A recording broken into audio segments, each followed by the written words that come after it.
What's up, everybody? John Arapoli here with my MMA news, and today's guest will be fighting Dayana Silva at Bellator 279 on April 23rd. I am pleased today to be joined by Janay Harding. Janay, thanks for doing this. Really appreciate the time, and we haven't spoken in a while, so it's going to be great catching up with you here. So thanks again for being here and doing this. Thank you for having me. I really appreciate it, John. Hey, no problem at all. So we'll get into everything right here, right? Bellator's having a couple Hawaii cards here. You're going to be on one of those cards there. Just how excited are you to fight in Hawaii? I know obviously it's a business trip to a degree, but after you take care of business, do you plan on getting to relax and enjoy the island and all that?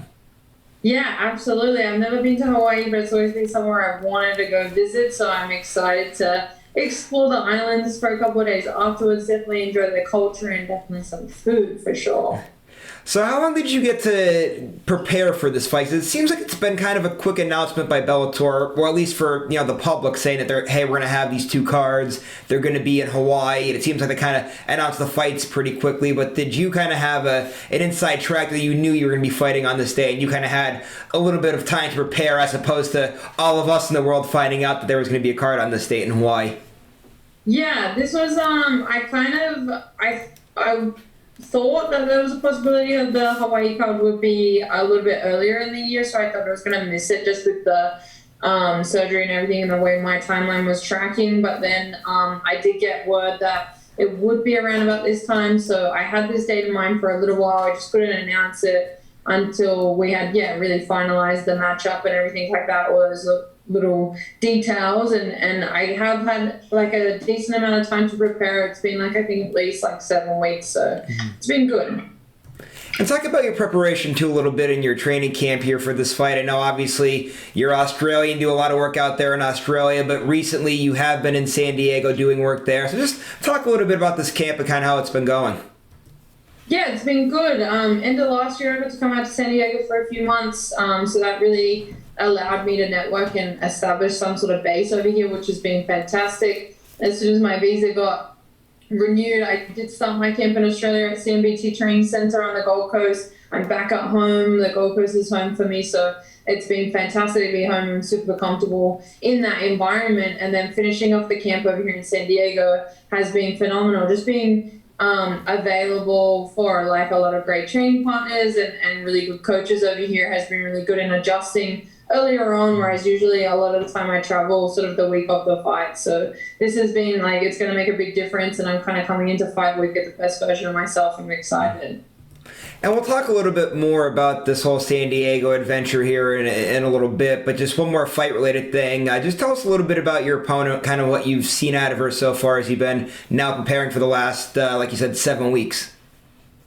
Yeah, Dayana Silva is a formidable opponent. She's a Brazilian girl that has fought a lot of high-level names. She's definitely proven that she can hang in this division, and she kind of got thrown in the deep end earlier on coming to Bellator and fighting Alexa Julia Butt and Arlene Blanco. Those are two very hard feats, obviously coming short against both, but I do think that the Julia Butt fight was close. So it's an exciting matchup for me. I'm really excited that I come back to a very good challenge. I get to test my skills again, and I get to show and prove exactly why I'm here and why I sort of belong at that top tier as well. All right, so now let's start talking a little bit about this whole San Diego thing here. Obviously, you said you kind of came out last year and kind of networked a little bit, kind of got used to being in that gym, working with all the people. Just talk about what that experience was like for you last year and kind of how that whole thing came about, because for so long you were just doing everything all in Australia. So just talk about first getting over to San Diego and that whole experience there last year. Yeah, I mean, after my last fight, I got back to Australia, and then about 4 days after getting out of hotel quarantine, I got stuck in a really, really severe lockdown. We had crazy restrictions. We had we couldn't leave more than 5 kilometers from our house. All the gyms were closed. The only thing that was open was essentials, so basically food and that kind of thing. So it was really tough to be able to just have the right amount of training. I really couldn't train to the extent as a professional athlete should have. And so that was playing on my mind, and I just decided that it was a good idea to finally do this trip out to America. I've been meaning to sort of come out here and try out some gyms and establish some sort of base out here so that I could come over earlier. A lot of our high level guys do that and have been doing that for a very long time. And especially as a female, the scene in Australia is ever growing, but it's still quite small. So having so many more female training partners out here in the US has been amazing. I spent the 3 months here. It went really well. I mean, other than getting COVID at the start of the trip. But other than that, it was fantastic. And I got to meet so many people and get so many great coaches on board. And now I can kind of come out here regularly before fights and maybe for camps and start working along those lines. So I am going to ask you about training with those high-level women, but I did catch there that you said when you first came over you got COVID. What was that experience like, too? Obviously, it's a very weird thing. Everybody reacts different to it. Just what was it like when you caught it, and hopefully you didn't get too sick from it? Yeah, it was pretty crazy. Especially coming from somewhere like Australia where our cases, as severe as our restrictions and our reaction has been, our cases are actually quite low. And so therefore I didn't really know anyone personally that had it or what to expect. And this was in like September. So I guess, that was sort of before the big influx of, I guess, Omicron and all these other strains that sort of flooded through during that Christmas period. So I really didn't know what to expect. And it was intense. I definitely got put down for the first few days. I kind of thought I was just normal, like I had the flu or something like that, and I was just run down from the chaos of coming over to America and trying to do the most once I got over here and training and everything like that after being stuck in a lockdown, not really doing that much. But yeah, obviously ended up getting quite severe. I didn't have to go to the hospital or anything, but I did get a lot of like the breathing issues and then it sort of had repercussions for quite a while after. I felt like I had somewhat of like a stomach bug, I guess you could say, for like months after. So I struggled to sort of keep weight on, and which was something that I've never struggled with in the past. So it sort of affected like a lot of things, and I can see how a lot of the guys that I've had to pull out of fights or have taken time off or away from fighting after COVID, it made a lot of sense. It's definitely not a normal sort of virus, and it's not just like a normal flu. It was about 10 days all up, and then a couple of months after of repercussions. So I can see how a lot of people have been put behind, and it's definitely affected their life. So obviously you were one of the people that ended up getting a severe case of COVID. Just how are you feeling now? I know you mentioned there were some struggles there, like with eating and whatnot. Just how do you feel now, a few months removed from all that? Yeah, I feel fantastic. I feel like my lungs came back quite quickly, but yeah, like I said, it was more like the eating and everything like that. And my digestion, I guess that sort of was the most affected. So that took the longest to sort of come around, but now everything's basically back and better than ever. And I can sort of feel that even more so coming back to San Diego. Last time I was here, it was like I was basically a different person, a different nick of health. I was training, but definitely not to the capacity that I am now, and I guess to the strength I am now. I've gained a lot more muscle again, and I'm sort of back to normal, and I feel really good.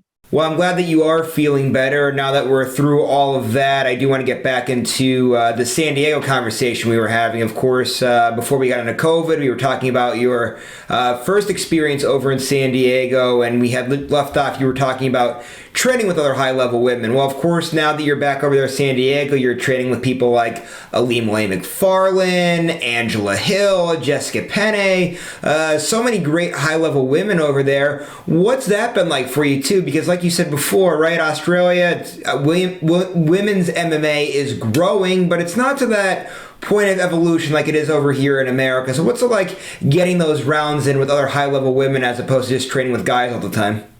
Yeah, definitely. Obviously my whole career I've trained with men, and that's just something that's I'll do obviously ongoing, but it gives you a different look when you get to train with females. And then coming out here and having so many girls signed to the likes of UFC, Bellator, Combate, and LFA and that kind of thing has been fantastic. It's been super competitive. You get different looks. You get a lot of the girls are a little bit smaller than me. Some are the same size, but obviously not as many sort of in there's not as many obviously featherweights, and then like your 115 is sort of like, which is expected, but the bantamweights and the flyweights, there's a lot of them out here. And then just having the knowledge and kind of experience of these girls and how welcoming and consistent they are has been fantastic as well. We've all sort of come together and we try to get as many sessions in together as we can. And I think that in itself shows that there's like a lack of politics, which is great, something that sometimes in MMA you have to sort of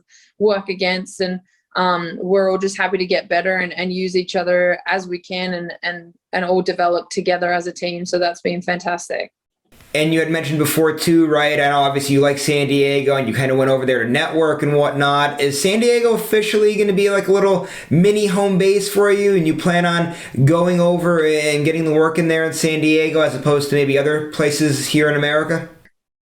No, I definitely think San Diego is a great spot for me. I think it's probably the most consistent as home in a sense of like the environment and the lifestyle and everything. So therefore it's, out of all the states that I've sort of been to in the US, I haven't been to all of them, obviously, but I've been to a fair few now. And I do find the West Coast a little bit more suited to what I like and what I prefer, and less travel and that kind of stuff. And then therefore, obviously the gyms are just phenomenal out here in San Diego. The jiu-jitsu, the MMA and stuff is great. So I definitely can't go wrong. I think ongoing, this will be a base for me, being able to either finish camps or do camps over here. And I'm just super grateful to have found it during that crazy COVID time. And it's something positive has come out of it. So this last few months seems like it's been extremely busy. Of course, obviously we're talking about this big upcoming fight here, but we also spoke too about this whole move to America and training over here. In the midst of all that, somewhere along the way, you end up getting eye surgery as well. So just talk about that and kind of how that all happened and how you've been recovering from this eye surgery, because eye surgery is serious to anybody, never mind a fighter who's getting punched in the face there. Yeah, definitely. After being over here in San Diego, I did notice that there, after like maybe a sparring session, there was a little bit of a shadow there. So I had planned on going home for Christmas and everything. So I was like, I'll get it checked out when I go home. And when I did get it checked out, he was like, yeah, you need to get surgery like today or tomorrow. So I ended up getting emergency detached retina surgery. My retina had detached. I had left it like quite a lot, but I was very lucky that we got to it before it had sort of hit the macula. So I got that a couple of days before Christmas. And because of the surgery, I'm now extremely nearsighted in that left eye. So it's pretty fuzzy. It's definitely an impaired sight to what it was beforehand. I basically have perfect vision up until now. I think it was just like a combination of repeated blows, maybe some damage I'd taken in past fights, and then I guess this one sparring session probably just topped it over, or whatever needed to be done to create a tear that kind of allowed the fluid to start detaching my retina. And yeah, there was I got a few surgeries and a few procedures happen over that like kind of month's time, and I am going to need a couple more surgeries in the future, one after this fight and then one hopefully in a few years' time or so. So there's a lot of ongoing issues that it's definitely going to create. It's definitely an adjustment. I've never had to have glasses until now and that kind of stuff. So I need it for driving and all those kind of things. But all in all, like, your body adapts very quickly. And I've been doing martial arts for a very long time. So it's sort of, I haven't really seen it too much of as like a hindrance, and it's more just an adversity that I've had to kind of work around. And as long as I can still fight, that was really all that matters. So I'm lucky that I've sort of popped out on top. All the surgeries have been successful, and hopefully we can just keep having them be successful and keep looking after it, and I can keep fighting. Yeah, good luck with all of that. I know it's a lot going on there with the eye, and the glasses look good too, by the way. I just want to let you know. Thank you. So I was going to say, I wasn't sure if you've always worn those, because every time we've ever done interviews in the past, you've never had them on. So I didn't know if this was just you had them on for a change, but not kind of like a permanent look for you, you know?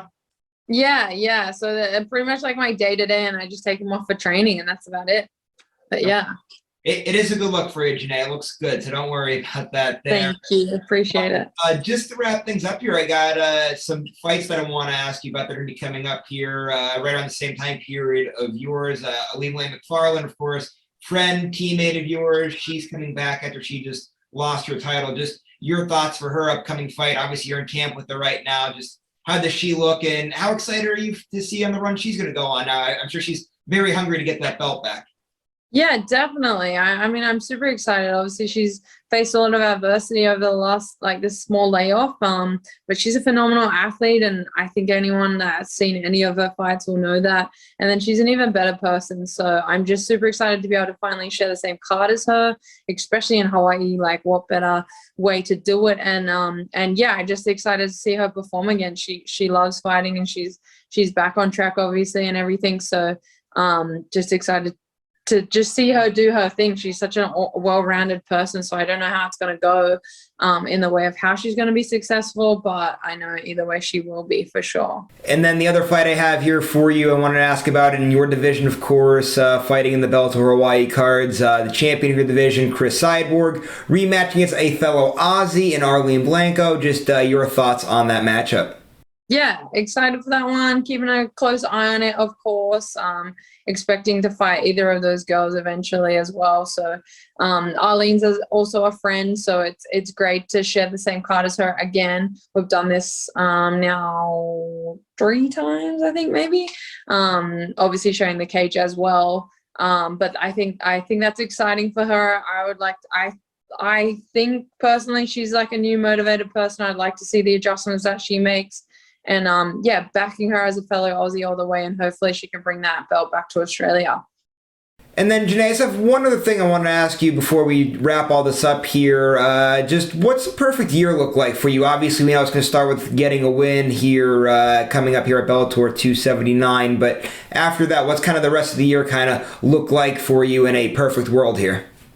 Yeah, I just want to make up for lost time. Obviously, like I said, this little layoff wasn't super expected. So I do want it to be as active as I possibly can. If I can fit 2 more fights in the end of the year, that would be fantastic. I'm looking at, those higher names as well. Maybe a rematch with Leah, maybe a rematch with Sinead.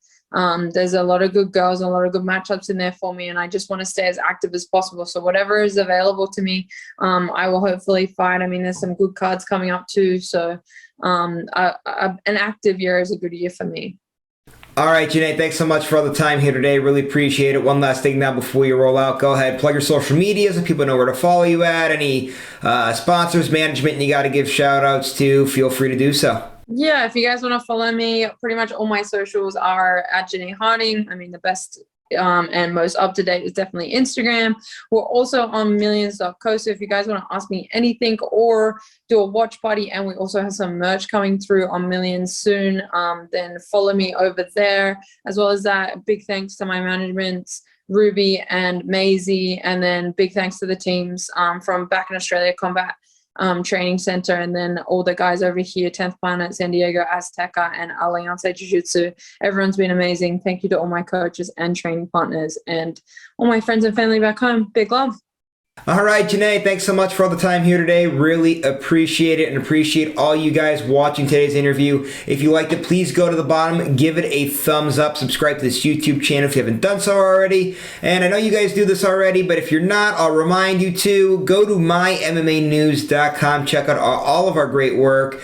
We have good content that comes out there all 7 days of the week. Also, go to our social media pages, give us a like and a follow on there as well. We'll see you later, everybody.